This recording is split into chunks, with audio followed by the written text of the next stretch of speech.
मीरपुर माथेलो वेझो राउंती पुलिस वापारियन जूं कणिक सां भरियल ट्रालियूं थाणनि ते काए वई।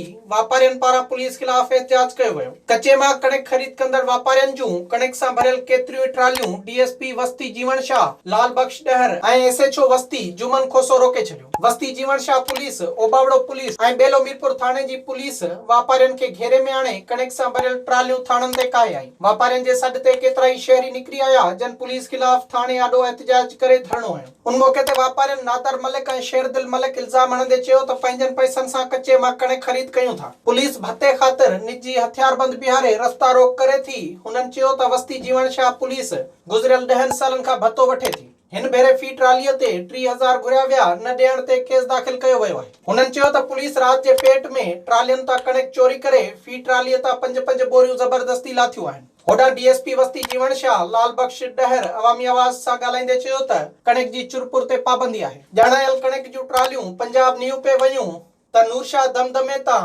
ट्रैक्टर ट्रालियुनि खे पकड़े सभिनी मथां 144 कलम जी भञकड़ीअ जो केस दाख़िल कयो आहे। विज़िट कयो अवामी आवाज़ मीडिया ग्रुप जी वेबसाइट awamiawaz.pk